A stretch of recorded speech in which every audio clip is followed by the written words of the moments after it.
Attention spoiler, ne reste pas si tu n'es pas à jour dans les chapitres de ce manga. Pour les autres, bon visionnage.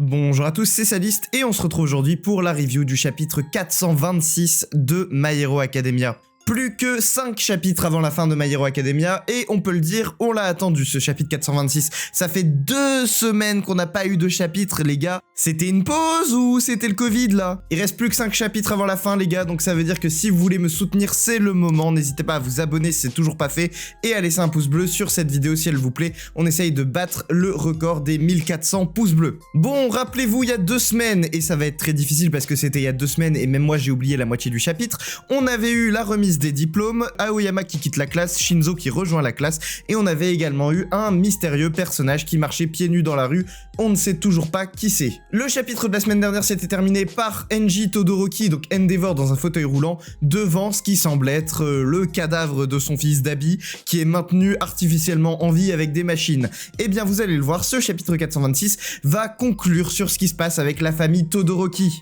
Bref, sur ce, générique.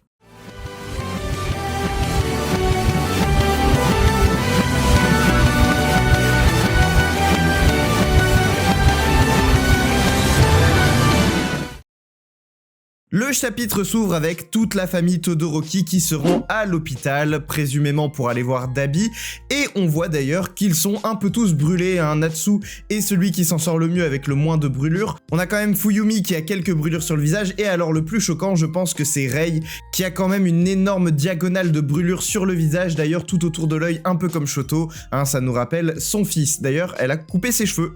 Endeavor, quant à lui, on voit pas trop son visage parce qu'il est entouré de bandages et dans un fauteuil roulant. Je pense qu'à mon avis, après ça, il va pas se relever. Bref, page suivante, nous retrouvons toute la famille devant le caisson géant dans lequel est contenu Dabi. Le médecin nous dit qu'il est capable de parler, mais seulement quelques minutes par jour, ce qui veut dire qu'il n'est pas mort et qu'il est conscient. Et ça, les gars, ça relève du miracle, parce que quand on voit la tronche qu'il a, je suis désolé, mais pour moi, ce truc-là est mort. C'est un cadavre, il n'y a pas d'autre mot. Bon, quand même, le médecin nous précise qu'il se dirige lentement mais sûrement vers la mort et que c'est l'actuel état de Toya Todoroki. Donc la famille Todoroki s'adresse à Toya, celui-ci n'arrête pas de tousser, on peut se douter qu'il est vraiment aux portes de la mort, hein, il va pas se relever de ça, et Endeavor lui annonce qu'il prend officiellement sa retraite. Il le précise, hein, ce n'est pas à cause de son combat contre All For One qu'il prend sa retraite, puisqu'il avait déjà prévu ça avant la guerre. Mais de toute façon, cette fois-ci c'est confirmé, hein, il a un bras en moins et il n'arrive même plus à marcher tout seul. Il dit d'ailleurs quelque chose de super symbolique à Toya, il lui dit « Endeavor, le héros, est mort carbonisé. Tes flammes étaient vraiment plus fortes que les miennes. » Ce à quoi Toya répond « Oh vraiment toutes mes condoléances » avec un ton assez dédaigneux. Toya dit que c'est un move de lâche de dire ça maintenant alors que tout est terminé, et Endeavor lui répond qu'il a raison et qu'il devrait le savoir mieux que quiconque, puisque Toya a passé sa vie à observer Endeavor dans l'ombre. On voit que Endeavor est vraiment rongé par la culpabilité, il dit qu'il regarde la vidéo de Toya tous les jours, hein, la fameuse vidéo où Toya annonce qu'il est Toya au monde entier, et donc il la re-regarde tous les jours, et il lui dit que désormais il viendra tous les jours et qu'il faut qu'il discute, et c'est là-dessus qu'on a une superbe case incroyable où Endeavor n'a pas ses blessures, en tout cas il n'a pas ses bandages, il est quand même dans son fauteuil, et Toya a son apparence d'avant être complètement carbonisé. Et c'est vraiment, je trouve, une case magnifique, elle est incroyable. On voit d'ailleurs les bips qui s'accélèrent sur les cases, donc on comprend ici que son rythme cardiaque commence à s'accélérer dû à ce que Endeavor vient de lui dire. Et on a également le reste de la famille Todoroki qui décide de s'adresser à Toya. Forcément, ils ne savent pas combien de temps ils auront pour discuter avec lui, donc autant le faire maintenant, hein. Comme le dit Endeavor, il demande à Rei, Natsu et Fuyumi de discuter avec Toya le temps que Shoto leur a accordé en plus pour lui parler. Sous-entendu, Shoto n'a pas tué Toya et donc ils ont un peu plus de temps pour discuter avec lui. Bon, du coup, on a Fuyumi qui lui dit « Tu peux tout me dire Toya », on a Rei qui dit « Il y a tant de choses dont je voudrais te parler » et donc son rythme cardiaque s'accélère de plus en plus, donc le médecin leur dit de partir parce que forcément ils vont finir par le tuer prématurément. Et Shoto lui pose une dernière question, il lui dit « Il y a quelque chose que je veux savoir ».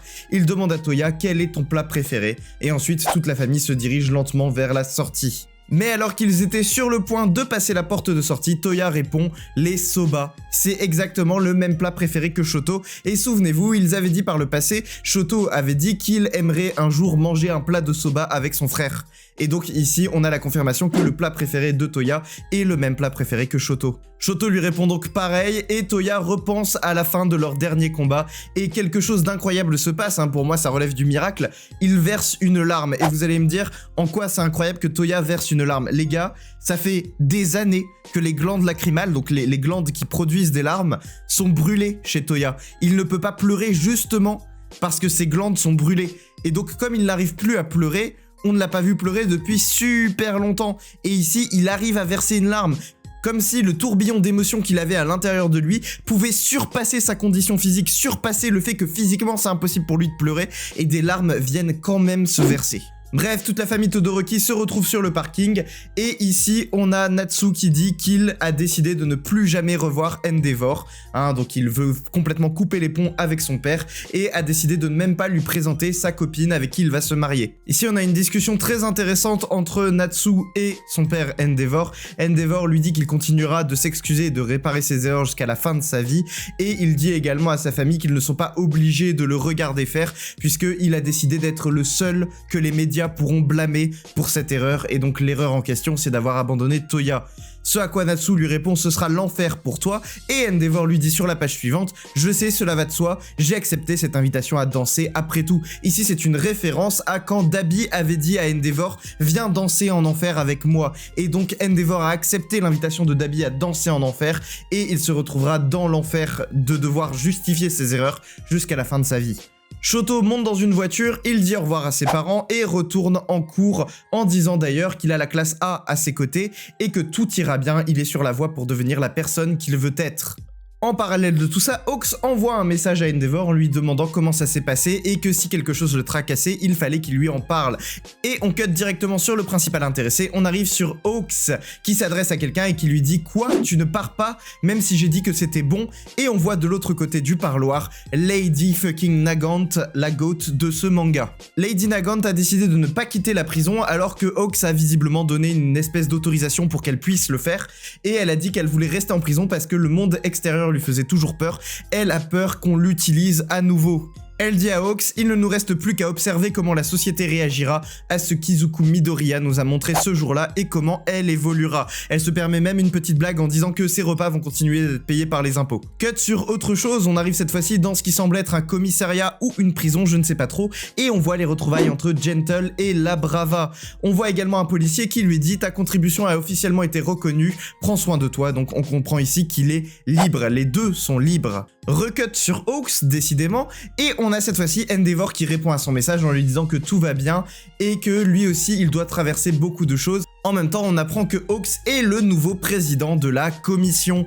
En effet, la commission dont il était le principal employé avant, maintenant il en est le nouveau président. On voit également qu'il a une épée dans le dos, donc Hawks continuerait de se battre, mais on sait tous qu'il n'a plus d'alter, donc je ne sais pas trop comment il fait, mais en tout cas, ce qui est sûr, c'est que Hawks n'a pas perdu en agilité, il a juste perdu ses ailes, donc bon.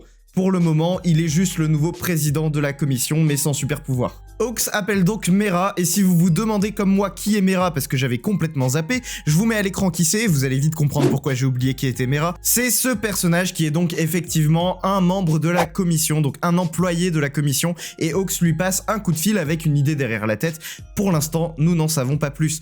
Cut sur l'hôpital, on voit une porte s'ouvrir et quelqu'un dans un lit d'hôpital, et cette personne c'est Spinner. Spinner qui a donc survécu à ses blessures et qui est réveillé dans un lit d'hôpital pendant que quelqu'un rentre dans sa chambre, mais on ne sait pas qui. Et c'est ce qui signe la fin de ce chapitre 426, pas de pause la semaine prochaine. Un chapitre explicatif, comme on va sûrement en avoir jusqu'à la fin de l'œuvre, et qui est très centré sur la famille Todoroki. On verra ce que nous réservent les prochains chapitres, mais c'est vrai que ça me paraît quand même court, 4 chapitres restants pour nous expliquer tout le reste, donc où sont les autres vilains, est-ce que Toga a survécu par exemple, également est-ce que Toya va survivre à ses blessures, je pense qu'on le saura jamais en vrai, ça va être hyper compliqué, et pareil j'aimerais bien qu'on ait un chapitre qui se passe dans le futur, donc ça serait bien de le réserver pour le dernier chapitre, mais du coup on sait pas trop où est-ce qu'on va avec cette histoire, il reste plus que 4 chapitres pour tout nous expliquer, je sais pas si Horikoshi aura vraiment le temps de tout développer à la fin de son œuvre.